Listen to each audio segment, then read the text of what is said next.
Well, hi, I'm Rosebean and I like to draw, and today I'm going to talk about Stella again. So, last month I made a video about my Genshin Impact OC Stella, and I want to talk about her a little bit more. You don't have to watch the first video about Stella because I've added more things to her lore and it kind of doesn't really matter now. Also, I am drawing from the source material of Genshin Impact for her story, but I am adjusting it to fit more with Stella and change it to my own personal tastes. So, Stella was originally born as a fae in the country of Snezhnaya, where she was pretty stinkin' rich. Her family got to vacation wherever they wanted multiple times a year, but one of their favorite spots to go was Conria. Now, in the country of Conria, there's a character who I did not make. His name is Rerir. He is very present in the story of Nodcry, but right now we're talking about him as a kid, so he was about 9 years old. And at the time, Stella was 11, and because she vacationed there, she immediately got attached to him at the hip, and they regularly see each other because her family goes to Conria so often. And they basically became siblings, but like long distance siblings.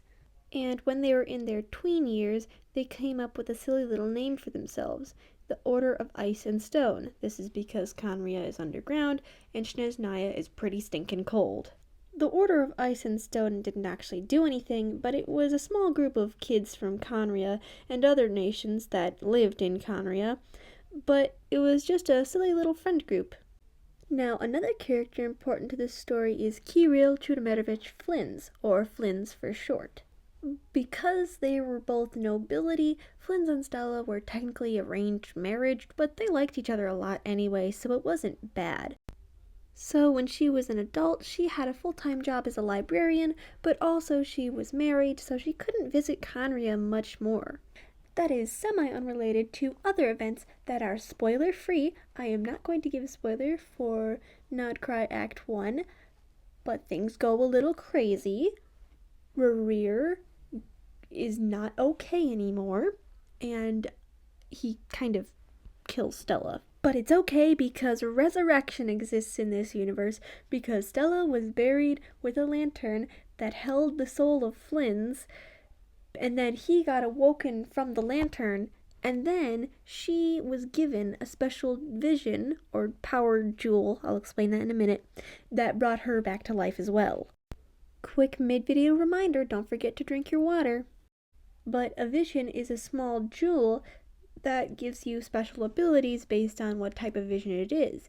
So a cryovision is ice power, a hydrovision is water power, but she was given a dendrovision, which means plant magic. But enough about that, because it's time to talk about trauma responses. So when I was writing these characters into this new situation, I realized something.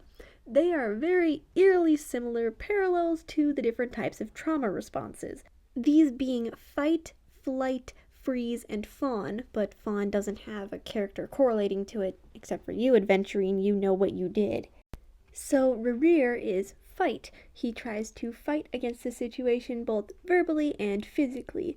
Flins is flight. He tries to run away from the situation and ends up snowballing into something bigger. And Stella is freeze, because in the moment right before she died, she just stopped moving because she didn't understand what was happening.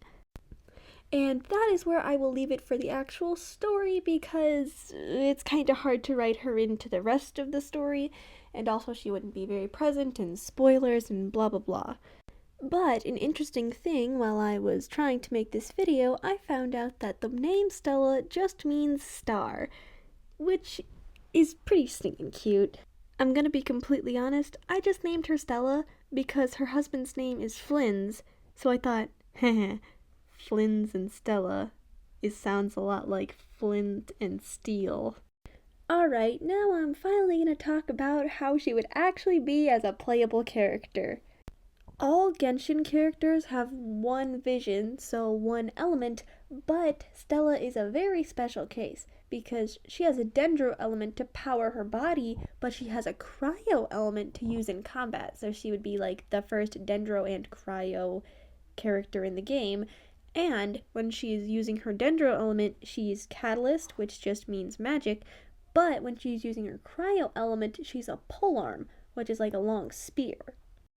The way you would switch between her two elements is by using her ultimate, and when she's using her dendro element, she's a healer, but when she's using her cryo element, she's a support.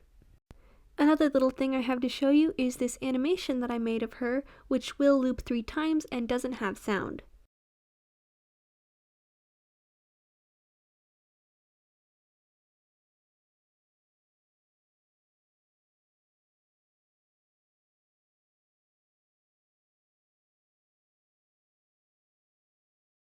Anyways, thanks for watching this video, and oh wait a minute. Oh, it's just you, Revere. Finally, I can say, well, hi, and welcome backstage. Anyways, thanks for watching.